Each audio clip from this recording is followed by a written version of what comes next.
మీరు ఎప్పుడో ఒకసారి స్ట్రింగ్ అనే డ్రింక్ తాగే ఉంటారు. చిన్న బాటిల్, తీయటి రుచి, తాగ్గానే వచ్చే ఇన్స్టెంట్ ఎనర్జీ. ముఖ్యంగా ఎండాకాలంలో లేదా బాగా అలసిపోయినప్పుడు దీని మజాయన వేరు. అయితే బాటిల్ మీద రాసి ఉండే ఒక లైన్ మీరు ఎప్పుడైనా గమనించారా? పిల్లలకు, గర్భిణీ స్త్రీలకు సూచించబడదు అని అక్కడ ఒకటి రాసి ఉంటుంది. ఇక్కడ ఆలోచించాల్సిన విషయం ఏంటంటే, ఈ డ్రింక్ అంత మంచిది, ఎనర్జీ ఇచ్చేది అయితే పిల్లలు మరియు గర్భిణీ స్త్రీలు తాగకూడదు అని ఎందుకు చెబుతారు? దీంట్లో ఏముంటుంది? దీన్ని అందరూ ఎందుకు తాగకూడదు? ఆసక్తికరమైన విషయం ఏంటంటే, దీంట్లో ఇంట్రెస్టింగ్ విషయం ఏంటంటే, ఈ డ్రింక్ని చాలాసార్లు చిన్నపిల్లలు ఎక్కువ తాగుతున్నారు, దట్టు టీనేజర్స్. మరి ఈ స్ట్రింగ్ అనేది నిజంగా సేఫా కాదా? దీని వెనుక అసలు కారణం ఏంటి చూద్దాం పదండి. ఏ డ్రింక్లో అయినా ప్రధానంగా ఉండేది నీళ్లే, కానీ అక్కడ వాడేది సాధారణ కుళాయి నీరు కాదు. ఫ్యాక్టరీలో ముందుగా నీటిని పలు దశల్లో శుభ్రం చేస్తారు. మొదట పెద్ద ఫిల్టర్ల ద్వారా నీటిని పంపిస్తారు.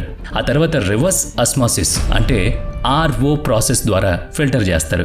ఇందులో నీటిని చాలా సన్నని పొరగుండా ఒత్తిడితో పంపిస్తారు. దీనివల్ల నీటిలో కరిగిన సాల్ట్స్, కెమికల్స్ తొలగిపోతాయి. ఆ తర్వాత UV ట్రీట్మెంట్ ఉంటుంది. అక్కడ అల్ట్రావైలెట్ లైట్ ద్వారా బ్యాక్టీరియా, వైరస్లను నాశనం చేస్తారు. ఈ దశ పూర్తయ్యేసరికి నీరు నేరుగా తాగడానికి అనువుగా చాలా శుభ్రంగా తయారవుతుంది. అసలు కథ ఇక్కడే మొదలవుతుంది. స్ట్రింగ్ కేవలం ఒక ఫ్లేవర్డ్ డ్రింక్ మాత్రమే కాదు, ఇది ఒక ఎనర్జీ డ్రింక్. అందుకే ఇందులో కొన్ని ప్రత్యేకమైన ఇంగ్రీడియంట్స్ కలుపుతారు. మొదటిది కెఫెన్. టీ, కాఫీలో ఉండేది కూడా ఇదే. ఇది మన మెదడుని ఉత్తేజపరుస్తుంది, అలసటను కొంతసేపు తగ్గిస్తుంది. అందుకే స్ట్రింగ్ తాగగానే మీకు కొంచెం యాక్టివ్ అయినట్టు అనిపిస్తుంది. ఆ తర్వాత టారిన్ అనే అమైనో యాసిడ్ కలుపుతారు.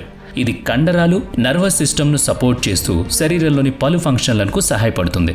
ఆపై విటమిన్ B కాంప్లెక్స్ కలుపుతారు. ఇవి మనం తిన్న ఆహారాన్ని ఎనర్జీగా మార్చే ప్రక్రియను సూపర్ స్పీడ్గా మారుస్తాయి. దీని తర్వాత డ్రింక్లో షుగర్ కలుపుతారు. షుగర్ వెంటనే ఎనర్జీ ఇస్తుంది, కానీ ఎక్కువైతే నష్టం కలిగిస్తుంది. ఈ ఇంగ్రీడియంట్స్ అన్నీ చాలా ఖచ్చితమైన మోతాదులో కలుపుతారనమాట. ఎందుకంటే ఆ ప్రపోర్షనల్ కొంచెం తేడా వచ్చినా సరే తేడాలు చాలా పెద్దగా మారిపోతాయి. ఇప్పుడు డ్రింక్ కోసం సిరప్ బేస్ తయారు చేస్తారు. పెద్ద స్టెయిన్లెస్ స్టీల్ ట్యాంకులో నీరు, షుగర్ కలిపి ఒక చిక్కటి సిరప్లా చేస్తారు. షుగర్ పూర్తిగా కరిగేలా ట్యాంక్ లోపల పెద్ద మిక్చర్లు తిరుగుతూనే ఉంటాయి. ఇక్కడ టెంపరేచర్ను కూడా కంట్రోల్ చేస్తారు. ఎందుకంటే ఎక్కువ వేడి చేస్తే షుగర్ టేస్ట్ మారుతుంది, తక్కువ వేడి చేస్తే అది సరిగ్గా కరగదు. ఆ తర్వాత స్ట్రింగ్కు దాని అసలైన గుర్తింపును ఇచ్చే ఫ్లేవర్ కలుపుతారు. స్ట్రింగ్ టేస్ట్ కొంచెం ఫ్రూటీగా, కొంచెం ట్యాంగీగా, కాస్త షార్ప్గా ఉంటుంది.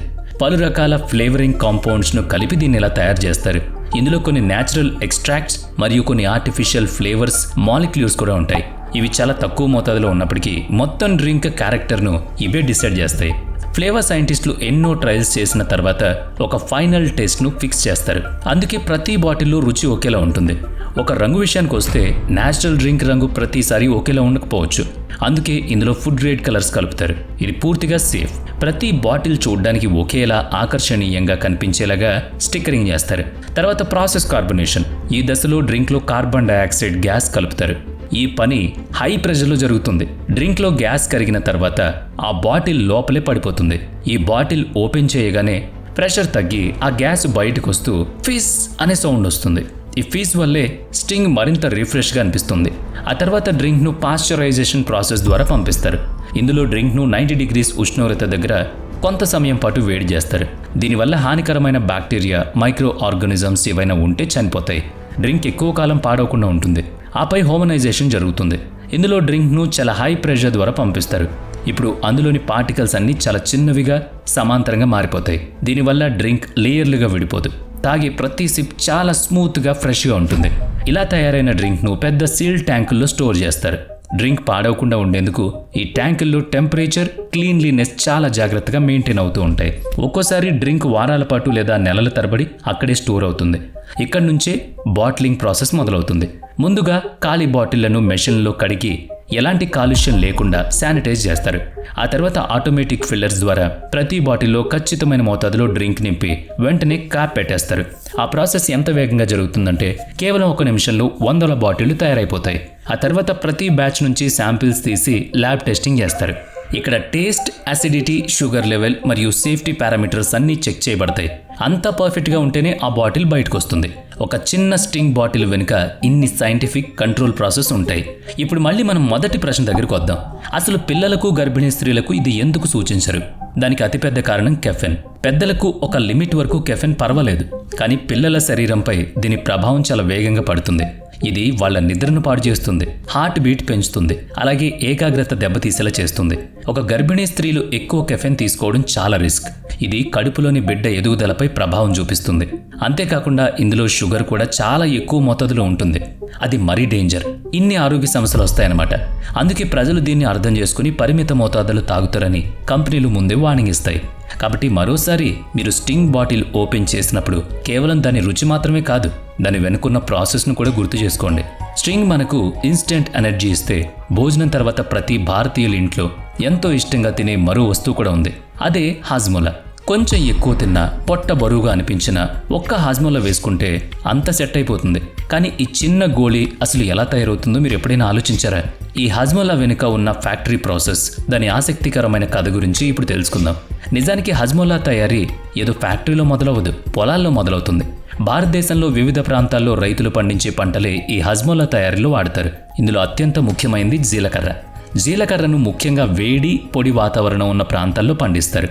పంట చేతికి రాగానే రైతులు జాగ్రత్తగా కోసి ఎండలో ఆరబెడతారు. బాగా ఎండిన తర్వాత శుభ్రం చేసి పెద్ద పెద్ద బస్తాల్లో నింపుతారు. అలాగే హాజ్మోలాకు ఆ లైట్ ఘాట్నిచ్చే మిరియాలు కూడా పండిస్తారు. మిరియాల పంట పండిన తర్వాత వాటిని కోసి ఎండబెడతారు. అల్లం పంట పూర్తయ్యాక దాన్ని ఎండబెట్టి సొంటి పొడి చేస్తారు. ఇది జీర్ణక్రియకు చాలా మంచిది. వీటితో పాటు పిప్పళ్ళు, లవంగాలు, ఉప్పు, బ్లాక్ సాల్ట్, నవసారంగం, పంచదార మరియు నిమ్మకాయ రసం లాంటి ఎన్నో ఇంగ్రీడియంట్స్ను వేరువేరు పాత్రల నుంచి సేకరిస్తారు. ఈ ముడి సరుకు అంతా సిద్ధమయ్యాక వాటిని ట్రక్లో నింపి హాజ్మోలా ఫ్యాక్టరీకి పంపిస్తారు. మనం చిన్నప్పటి నుంచి తినే ఆ చిన్న గోళీ అసలు ప్రయాణం ఇక్కడే మొదలవుతుంది. మీలో దాదాపు అందరూ చిన్నప్పుడు హాజ్మోలా తినే ఉంటారు. చిన్న గోళీ అయినా దాని రుచి మాత్రం అమోఘం, ఇంచక్క ఉంటుంది. ఒక్కటి తినగానే మరొకటి తినాలనిపిస్తుంది. స్కూల్ రోజుల్లో స్నేహితులతో పంచుకోవడం, జేబులో చిన్న పాకెట్ పెట్టుకోవడం, లేదా కిరాణా కొట్టులో ₹1 కొనుక్కోవడం, ఇవన్నీ గుర్తుకొస్తున్నాయి కదా. కానీ ఈ చిన్న గోళీ అంత అద్భుతమైన రుచి ఎక్కడి నుంచి వస్తుందో చూద్దాం. ఫ్యాక్టరీలో దీన్ని అసలు ఎలా తయారు చేస్తారో చూద్దాం. మసాలాలు, అత్యాధునిక మెషిన్ల సహాయంతో తయారయ్యే ఈ పాపులర్ చట్పటా గోళీ ఫ్యాక్టరీ టూర్కి ఒక్కసారి వెళ్దాం.